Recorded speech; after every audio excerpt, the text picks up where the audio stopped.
Welcome to the Period Besties Podcast with Stasha and Katie. Think about it as chatting with your best friends about all the TMI stuff you've never talked about before with two period coaches who've been helping hormones collectively for over 20 years now. I'm Stasha. And I'm Katie, and we're pulling back the curtain on what it's like in the world of menstrual coaching. From puberty to menopause and everything in between, we're here to show you how period coaching can save the day. We'll share practical tips and information you can put to immediate use to improve your hormones and happiness. We're removing the mystery, ending the taboo, and shining a light on just how powerful period coaching can be. So whether you need period coaching or are considering becoming a period coach yourself, these episodes are going to help you. We'll share stories, coach live on air, and bring smart, savvy guests to share their wisdom too. Let's start today's episode. Oh my goodness. Everybody listening to today's episode is in for a treat. First of all, we have another guest on that has the most calming energy. So just listening to her talk will instantly calm your central nervous system, guaranteed. But we had a really interesting conversation just about trauma and how that affects our body, especially if you've dealt with anything with your menstrual cycle, PMS, PMDD, endometriosis. We even talked a little bit about postpartum trauma and birth and labor and all of that and how that can just be stored in the body. And it was just so fascinating to hear different techniques that a lot of us might not have heard about before. Especially, I feel like a lot of people hear about tapping, but she really represents tapping in a way that actually feels better for me because I actually don't like to tap all over my body. It doesn't actually calm me down. So listen in for a new way to actually tap without causing your body to feel more anxious, because that's what tapping sometimes does for me. Yeah. And other techniques as well, right? Yeah. Everything is for everybody. That's the whole point of having a variety of ways to solve a problem. But I really liked the concepts of if you are in a menstruating body, then there's trauma associated. And how are you going to repair, right? We talk about breaking the cycle in our society, but how are you going to break that hatred of the menstrual cycle and repair the relationship so that you and then the future generations can have a healthy relationship with your body? Because at the end of the day, this is your body. How can you love your body if you hate this aspect of yourself, or you're trying to turn it off, you're trying to avoid it or get rid of it or whatever? So, or just pretend it doesn't exist. That's not very helpful for the whole self-love concept. So I really enjoyed just the permission and the acceptance and being able to go, oh, that makes so much sense. And this is something that I get to work on. I get to repair this relationship and I get to make it better. And it's with me, my body, my cycle, myself. And it just felt so soothing and so good and really gave me a lot of hope as well. Yeah. So I really enjoyed this conversation today. I think we went really deep. And I hope everyone listening walks away feeling seen, a little bit better understood, and with something that they can do, right? I really hope you walk away with having taken one of these techniques on to look into further, to try for yourself, and to start making that forward progress. So for everyone listening, enjoy and let us know what you think. Welcome to the Period Besties Podcast. Today we have the fabulous Lou Lachman, who, in full disclosure, was a business coaching client of mine for a couple of years. And I absolutely adore the work and the incredible benefits, especially because when we were working together, you were really focusing on helping women, LGBT community, minorities, and it was before the current times even. So it's like this important work, even more important these days, even though it was still important then. But anyway, I really adore it and everything that you're doing. And I had the pleasure of talking about my own personal experience with trauma on your summit And I thought, okay, you know what? Our audience, we had a therapist on previously who specialized in infertility. And our audience was like, oh my God, thank you. And I thought, okay, we need to have Lou come on here and talk about trauma because, hello, like, talk about kind of anyone with a menstrual cycle at some level is dealing with some sort of like shame, embarrassment, all of these feelings and things that come up. And here we have your brilliance. So thank you so much for coming on and offering your wisdom for us today. Thank you, Stasha. That's very generous. I do love that group. I love women, non-binary people, LGBTQ, and we do have a lot of trauma because of the situation we are in politically right now, but also just the situation that we're in. It's a system of oppression, and it's designed that way deliberately. Yeah. I'm just grateful. It's really good to be able to talk about it and be able to talk about it with you, who I just love your work so much, to let women know there's a way through. And it's similar to my trauma work, really, because it's about that kindness. It's about that paying attention to what you actually need rather than ignoring it and pushing through in the kind of patriarchal manner. Yeah, it's important. I'm still doing all that work, I'm still working. There's a group I facilitate called Looking at My Part in Racism and Systemic Oppression for white people. And it's a UK-based group at the moment. That might change, and then there's Healing Circles and the Embodied Freedom Coaching Program. Nice. Starting next year. I'll be well.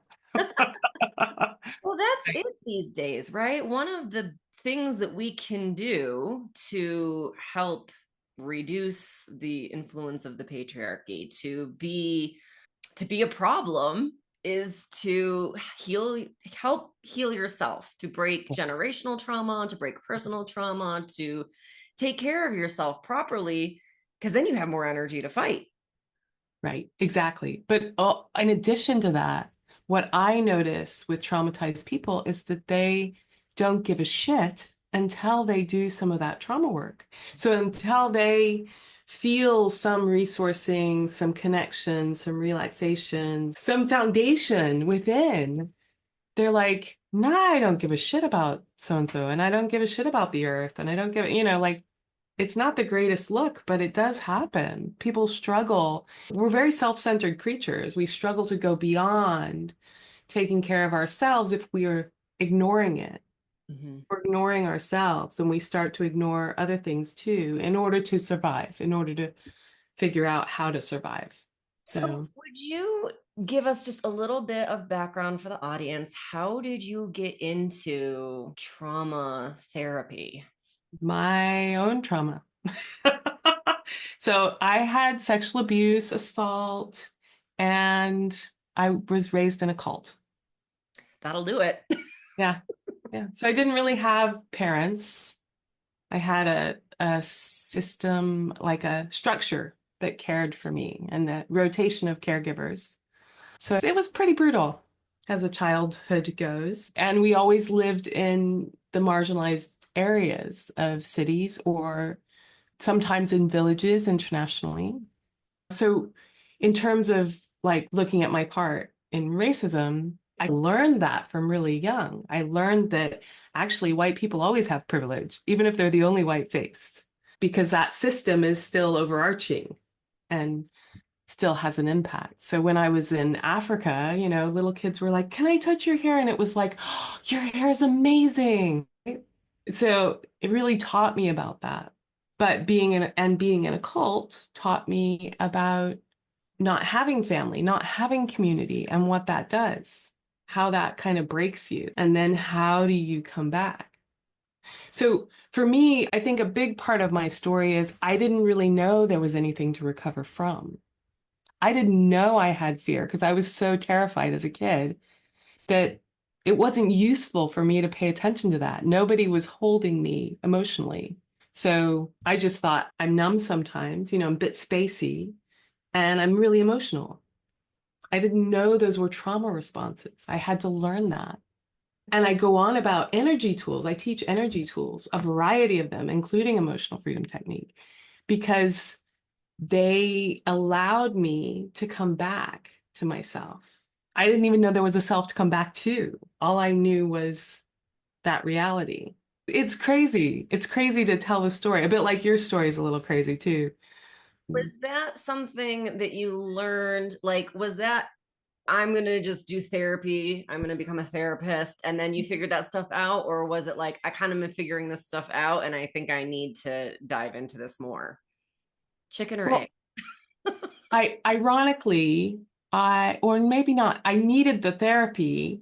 So I went into a therapy training, and I've always been a little precocious. So I went into a therapy training quite young. I was like 23, and I needed the reflection and I needed to do the work. So I did that work. And then it was only when my life was falling apart, like my little family was falling apart, that I did some EFT tapping, and it calmed me down. I was like, what is this? Yeah. And actually, I was on the phone with my mom, and she said, tap here, tap there. And I was like, really, mom? In my head.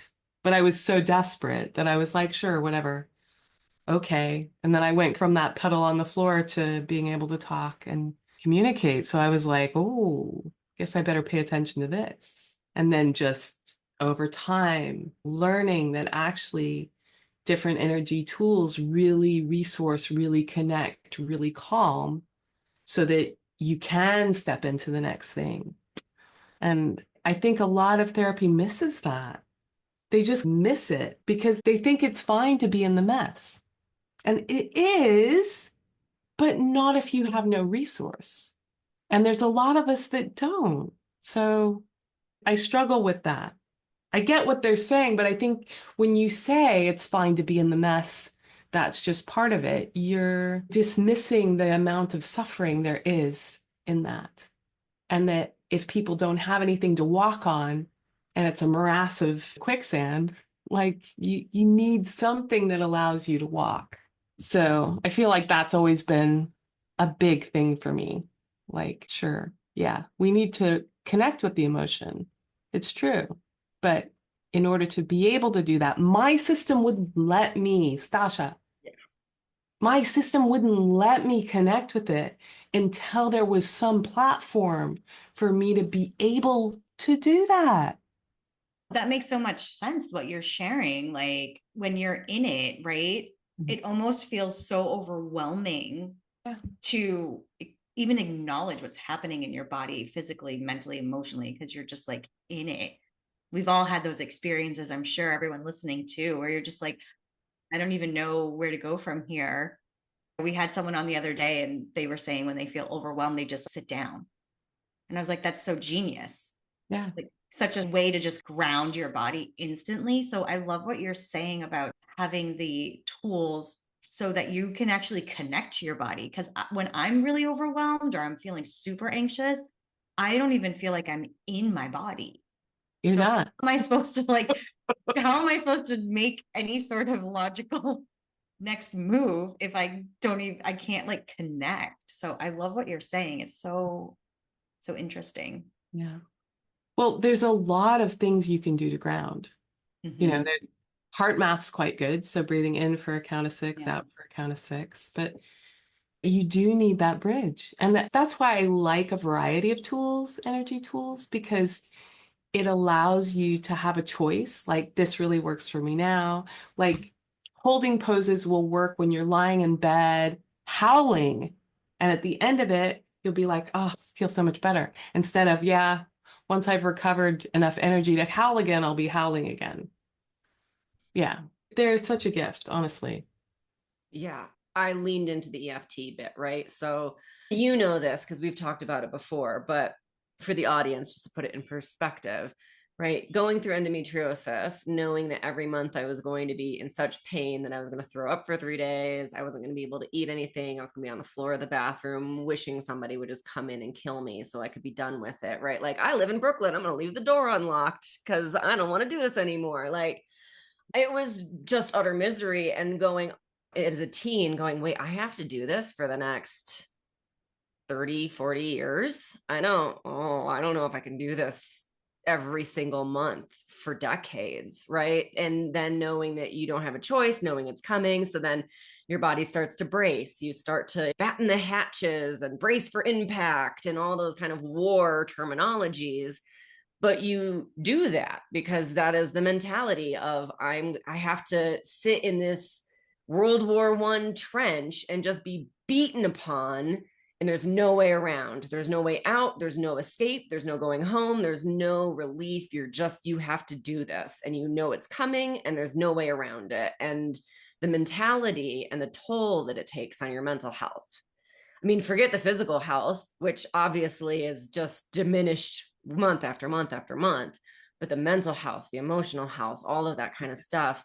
And it was decades of that made me, and it was actually listening to a veteran talk about their PTSD symptoms and me going, that sounds exactly what every month I go through that exact same thing. It's not like a car backfiring that sets it off. It's being on day 20, knowing what's coming next that sets me off. So, but it was the same thing. And then when they started talking about complex PTSD, I was like, fuck, I tick every one of those boxes. Like, this is crazy pants. And that's what set me on the path to, I had used EFT for something else, but I had found it helpful. And I thought, you know what, if that worked here, and knowing at that point, they were using it for school shooting survivors, for veterans, for PTSD and CPTSD for people. I thought, well, it worked for me on a really simple thing. So it works with me. Like, I gel with it. I wonder if this could help me with my undiagnosed, self-diagnosed PTSD. And so I hired somebody who specialized in EFT for trauma. And I said, can you cope with complex PTSD? Because I think that's where I'm at. And she was like, yep, that is my wheelhouse. So I ended up working with her for years. And that was the thing. Every session at some point, she would ask, how do you feel? And if I was anywhere on the end of the spectrum of like, I'm feeling a 6+, that would be it. We would do some like really calming tapping, breathing. Like, her whole point was not to activate the nervous system. Right. It was to get us to a place where we could feel calm and work through things. And so sometimes it took longer to work through a particular issue, but that was it. It was always like, let's come back. We want to. Yeah. Where are you now? Let's test it. Yeah. And you think about that thing again. So I was thinking about your bracing. Yeah. Because bracing, of course, is going to make it much worse. Yeah, it does. Because you're tightening everything up, and then your body's going through this endometriosis process. It's just going to make it worse. So active bracing made the pain worse. Like, I put that together at one point, went, oh my God, I'm doing it to myself now. Yeah. But it's a normal, natural response. Like the fight, flight, freeze, and fawn is innate. There's so much of our lives where we think we're in control of our lives. It's so laughable. Yeah. It's so ridiculous. But because we get triggered into different places by the different things that happen. And so that's why I think a bit like you say about your flow and paying attention to what you need and all of that. We need to do that all the time because we all have trauma in different ways. So how do we pay attention to, well, I resonate with this person, I resonate with this space, I resonate with this work, blah, blah, blah, and try to take care of that rather than ignoring it. I've had clients that are like, oh, I really need to hang out with the mean people because my mom was really mean, right? So therefore, it makes sense that I have to get on with the mean people. I'm like, no, you don't. You need to hang out with the warm, fuzzy, kind people that you have an affinity for. Yeah. And that would be like paying attention to food, like everything, every level. When do you need rest? So how do we recognize those trauma symptoms in our life, right? Like, a lot of people, as you say, don't necessarily even know, but what are some of the things that maybe someone's listening and they're going, oh God, that sounds like me. So if you go into fight, flight, freeze, or fawn, then when you start placating someone and not telling them the whole story because you're scared of their anger, that's a good example. But it really is you paying attention, because there are innate qualities that we operate from instinct on. So they're not very easy to pay attention to. Most of the people on this planet, we all have, not most of the people, we all have dissociation. We all have it. We all do it. We all space out. And yet dissociation is like this big bad word. Dissociation. Do you have dissociation? Everybody has dissociation. And yet dissociation is one of those things that comes in and then you don't remember stuff. It protects us from horrific trauma. I've had to work with clients to remember what happened. They know something happened, but they don't remember it. I didn't remember some of the sexual abuse I had as a kid for a long, long time. Yeah. I find myself intentionally doing that when I'm getting close to my period. Or like if I spot the first couple drops of blood, knowing I have a few hours before it comes in heavy. And that's when the pain generally starts. Sometimes it's not even until day 2. But when I see that first, like even pink mucus coming, I find myself going, okay, time to leave my body. Bye-bye now. Right. And I would suggest that you do some tapping at that point. That's exactly what I do. Or you do some listening, like do some holding pose and just kind of, Yeah, that is exactly what I do. But I do find myself going, okay, it's time to check out. And then, no, you don't need to check out. It's not going to, you have to talk yourself through it. But even after years and years and years of feeling, I mean, it's so much better than it was. Yes. I don't think it'll ever stop. I think have decades of trauma and then not have that trigger event happen and not have to talk yourself through the. I believe you can get there, Stasha. But of course, maybe, but probably not before I hit menopause. I disagree, but The race against time. But I would go further back even, like you're aware of it now. You could work on it before you get to that moment, right? Yeah. And imagine that happening and feeling absolutely chill. Yeah. By doing the energy work at some level to release that trauma. Yeah. Look, I'm in. Yeah. I'm pre-sold. Yeah. It is that paying attention, that tenderness, that care, that curiosity, that kindness. Yeah. Yeah. Well, as we're talking, I'm remembering after I had the boys during COVID. So it was like right at the beginning of COVID. So my husband was not allowed to stay with me. I was by myself. It was completely insane. Can you explain my husband was not allowed to stay? Kicked him out when of the they were hospital. born. Yeah. So he was I had a C-section. First birth. Twins. Had a C-section. And then he got to see the boys. And then I'm like being pushed down the hall. And then I start like throwing up because of the anesthesia and everything. I've never had it before. They gave me way too much. I was like really, really out of it. And then he's like leaving.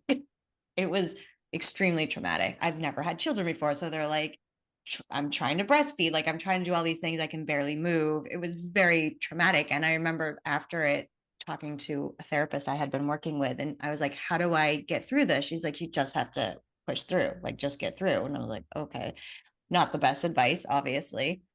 And I was so busy with twins and COVID and trying to do all of this that I remember on their birthday, exactly a year later, I started having pain in where my C-section scar was. And it was so painful. And I'm like, oh my God, now the trauma, because I've had a year to, in a way, just not even process it, just like get through it. Right. And we were all just trying to get through COVID at the same time. But I just remember like pain showing up, and I was working with a pelvic floor therapist, and we were doing a lot of therapy work around that and energy healing. But I when we're talking about the trauma, right, and how it can be stored in your body, that's something that I think a lot of us don't necessarily pay attention to. And if I wasn't aware, because I'm like very, very into being connected to my body and knowing when something doesn't feel right for me. But I think a lot of us walk around day to day with things that have been traumatic that have happened to us. But in order to survive, our brain kind of, I don't even know what part of the brain takes over. I would like you to tell us so that we can kind of just get through the day. So I'm curious about how trauma can be stored in the body. And then what are the best ways to work it out, even if we're aware of it, or even if we're not aware of where it might be stored? I'm just curious, because that was a really interesting thing that happened to me. Yeah, I love your questions, Katie, but there's quite a few of them. And I'm Yes. going to focus on the ones that I think might be the most useful. And that's actually the anniversary aspect to it, right? I think there's also the fact that we live with the trauma and it's in our bodies and we don't really know what's going to trigger it. So in your case, it was an anniversary. And that's something nobody really thinks about, that actually some trauma survivors are aware of it, that when that anniversary comes round, they're going to feel it. But a lot of us aren't aware. And I think that's the thing, is being aware of it's in the body and it's going to come up and we're not necessarily going to know why it's there, right? I remember one time in my kitchen, there was nothing that I could say triggered anything. And there was just this shaking inside. I was like, what is that? What is that? But because I'd been doing my therapeutic inner work such a long time, instead of shouting at my body and saying, shut up, there's no reason for you to freak out, I put a hand on my chest and I said, hey, we're okay. We're okay. And then the shaking stopped. So I'm like, how do we treat ourselves with tenderness?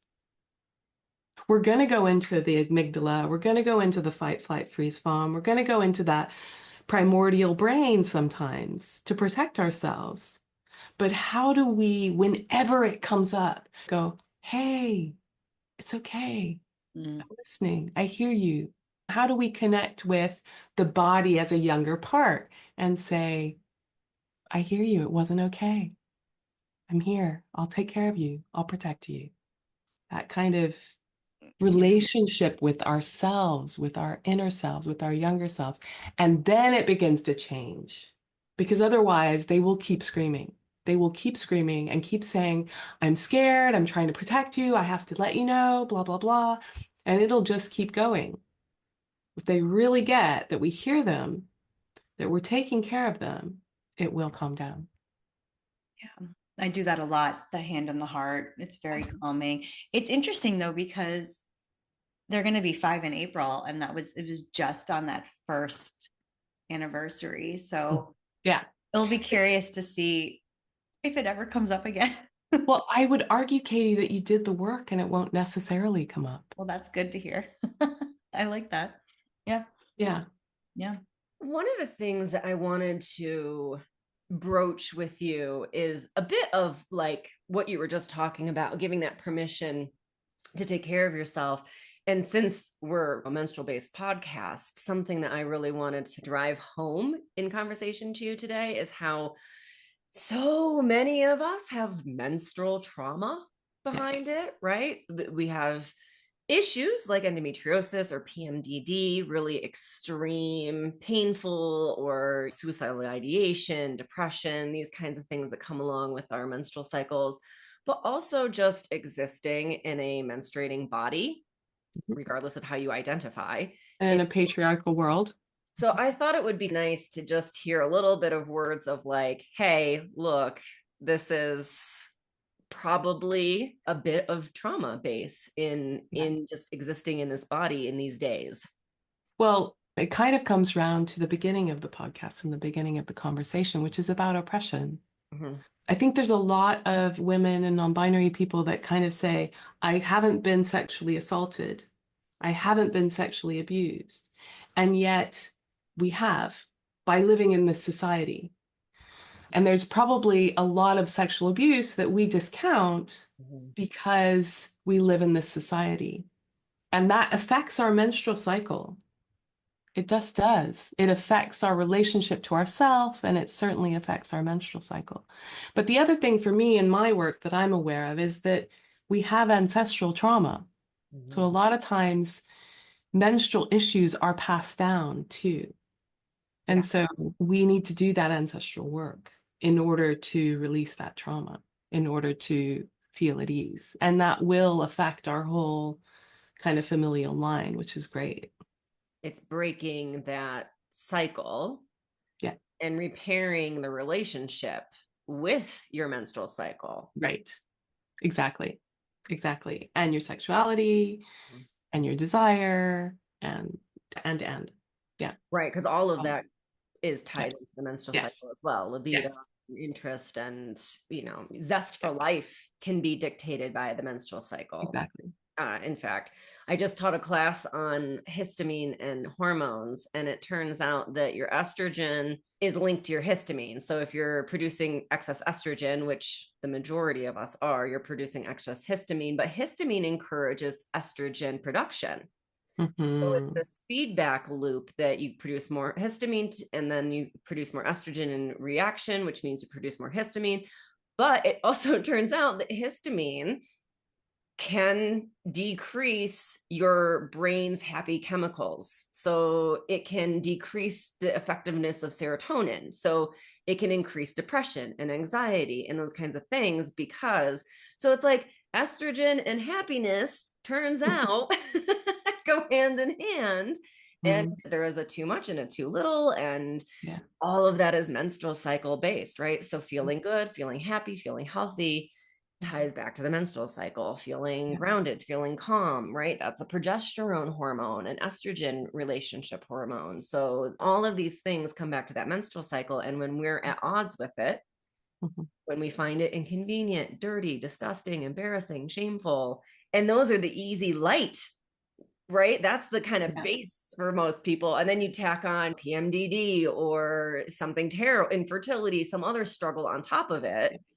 Right. So we have this real disconnect between the menstrual cycle and then how do you heal when you're at odds with your own body? Yeah. And I love that you said all of that because you focus on the menstrual cycle because that's where you're aware the pain is. And that's been a lot of pain for you. And I'm aware that it's always embodied. It's always at every level. And we have to listen and pay attention to that. Otherwise, it carries on. The pattern of the 5-year-old who was sexually assaulted by someone, that trauma, that protection, that little kid trying to protect us, those core beliefs all keeps running. So that the free gift is about sexual abuse and the menstrual cycle, but the tools within that document would help anyone with any trauma around the menstrual cycle, around neglect, around CPTSD, around it'll just, there's 2 different tools in there and it's just really resourcing. Yeah. Can you walk us through that a little bit more? Like if someone has the trauma associated with their cycle, what are some ways that you help guide through that in your practice? I'm really curious. Okay. I try to keep things really simple for people because otherwise they don't use them. Pretty much. True. So with the emotional freedom technique, for example, that practice doesn't need a lot of bells and whistles. You can just use it to calm down the system. You can use it to address stress without necessarily saying, even though this thing, I deeply and completely accept myself. It's a great practice, but it's an additional practice to the tapping practice itself. So you can just tap through all the points and calm down your system by doing that. And then you could take it to another level with the even though part. But I think the essential piece is that connecting and trusting the body. You might, with the kind of trauma and pain, serious pain, knock you out on the floor that Stasha talks about, it's pretty hard sometimes, especially in this society, to go, that's okay, body, I understand. I'm just going to lie down. But actually, that's what needs to happen. And the connecting to the body and kind of saying, hey, it's okay. I'm taking care. I'm slowing down. I'm listening to you really, really matters. It makes a huge difference, which I'm sure you would both attest to. But how I work with it in my practice would be exactly that. How do we connect and calm down the body? How do we listen to what it's asking for? How do we connect to the body as a younger part? How do we resource that 5-year-old, right? How do we put in a new belief? How do we put in a new core belief? Those kind of practices. And if needed, go into the ancestors or the past lives or imaginal realm, whatever you want to call them. Whatever works for you. Parallel lives. So when you're talking about energy tools, you're talking about things like EFT, hand over heart, breath work, things like that. Yes. Nervous Acupressure technique, matrix re-imprinting, advanced integrative therapy, pranic healing, many different things. Energy tools with Donna Eden's kind of balancing practices for the energy system. They can be used emotionally as well. Yeah, all of those. Yeah, there's a lot of different things out there, Yes. and Yes. it's kind of like finding the path that works for you or the thing that connects best for you. Yes, exactly. Exactly. And to put it really simply, EFT can be really good at working with trauma that you don't really want to listen to. I'm not saying only, because you can keep it at a distance and then move it closer once you feel more relaxed.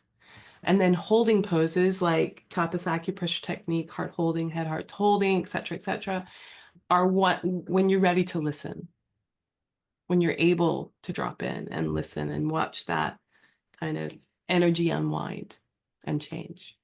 Yeah. But I wouldn't say that's a rule forever, but it's a good guide. And you've got 2 techniques in that PDF. I love that you say for now, right? So that when your body transitions and you drop in a little bit more, something else can add on to that to help you more. Yeah. Tappings is really annoying for some people. Nobody and some people are like, really? Really? How can that help? I was so pissed off with it when I was first told about it. But I remind people you can also just hold the points. You don't need to tap them if that's better for you. And that it is a cover everything protocol. So you can just use one point. Like this point under your eye is your stomach meridian, and it's also your fear point. So it's just good to know the pieces sometimes, but also to pay attention when you use the points, what works for you, what really speaks. Like if this point speaks under the eye, then use it. Right. Use it more than the other points, for example. It's a bit like acupressure where you've hit a point if it's a little bit sore. Yes. Yes. So give that more attention. Right. And the fierceness and weight with which you tap, that is not necessary. You can just do it really gently. Like I said, you can just touch and breathe. Yeah, we definitely did that sometimes. One of the reasons I went to Anita was because we would start the session with, where are you in your cycle? Right? So she'd be like, okay, you're day 22. We're not going to tap. We're going to hold. Yeah, good. Knowing that at that point, my nervous system could not take any irritation, right? But then you'd be like, oh, you're in your follicular phase. We're going to tap. We're going to get into some shit today. I found that we work together on it. And I think that's kind of true of any coach, therapist. If you're menstrually informed and aware, somebody's ovulation may be very grating and somebody else might feel really good and want to tackle the hard stuff, right? So you're personalizing, but checking in with, where are you in your cycle? Knowing, do we need to take a gentle approach or can we go a little deep today? It was really very beneficial for myself and something I've always done with my clients as well, because we're not going to work on systems if you're the day before your period. That's just not what we're going to do for our business session for that day, right? So I found that very helpful, and using a variety of techniques based on where we are in our cycle can also ebb and flow, right? Like exercise. We talk about how, sure, in follicular, go to a group class, do a spin class. In ovulation, go lift your heaviest weights you've ever tried. And in luteal, maybe bring it down a notch and then move into some yin yoga and then maybe just take a nap instead of working out. Or if it feels good, because some people say yin yoga really makes me feel better and it reduces cramps and stuff, then great. But oftentimes, even working out is an ebb and flow. And so, why wouldn't our therapy also be an ebb and flow based on what our needs are in that moment? Exactly. Yeah. I love it. I adore it. I have one personal question for you. Okay. What do you personally do? What are your day-to-day non-negotiable self-care? Oof. Such a great question. Such a great question. I developed a practice of clearing out my chakras, but I actually don't spin them or anything. I just imagine the energy going to source. So when I say chakras, I mean bottom of the foot, back of the knee, then all the ones on the body, then inside the elbow, hands. There's little ones here and there that you can do. But as you're going to sleep, it's a really good time. There's a acupressure mat that I use. It's sharp, but it totally unwinds my back. Love it. Yeah. So in the mornings, I'll do good half an hour to an hour of what I call basking. So it's kind of being completely grounded in my body and being in the universe, being in the energy of the universe. It's quite a wonderful thing. And then I do some manifesting, calling in that work and those connections that I want to manifest in the world. And then I do guidance and just listen. And listen to what they want me to do. They usually want me to write my book. It's getting there. It's getting there. Good. The world will be a better place for it. Yeah. Thank you. Yeah. Thank you. Yeah, it's true. I love that. That sounds like such a magical way to begin the day. I just think if you're going to do work with people, deep trauma work, you need to work on your SHIT. You really do. And if you don't, then you're going to do damage without meaning to, because you're going to pull back, you're going to withdraw, you're going to react to something. It's not helpful. Yeah. It's one of the reasons we ask, because we have so many people who are coaches, therapists on the call. And, if you're working as a menstrual coach, you're dealing with some level of trauma at some point, right? It's going to come up. Yeah. And you can say, hey, look, I'm not a trauma therapist. I'm going to refer you. But you still have to hold the space for that client, not be judgmental, not try and fix it impulsively, right? You still have to be able to kind of go, okay, let's be in this moment.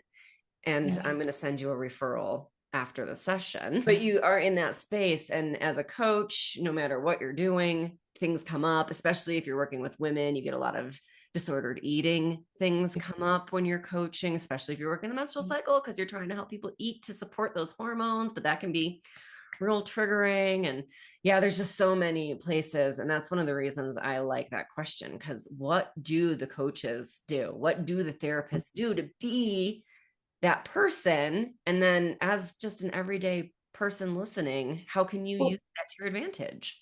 But just in terms of background, like how did I get to where I am now? I did a lot of tapping. I did a lot of energy work, a lot of listening, a lot.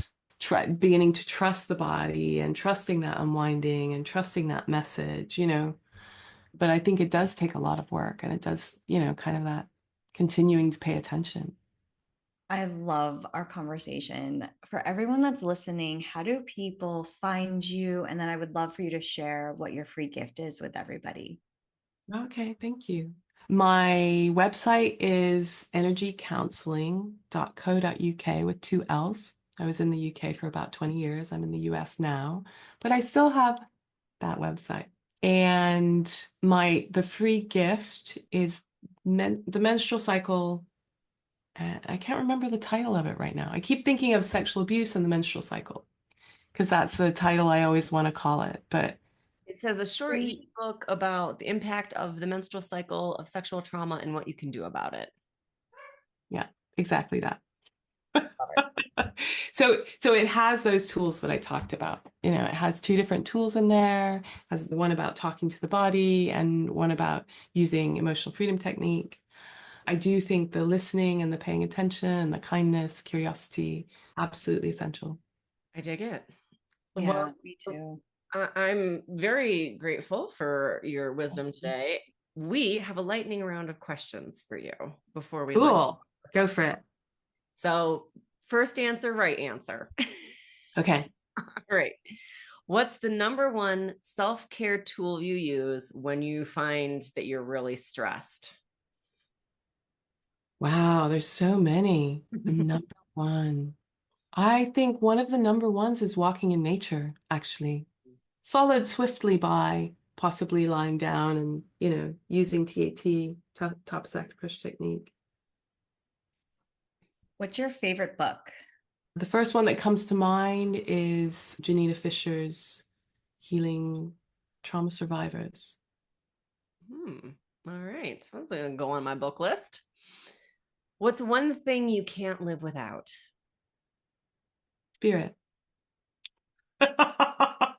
Well, I could also call it the energy of the universe. It makes everything sing, makes everything beautiful, I think.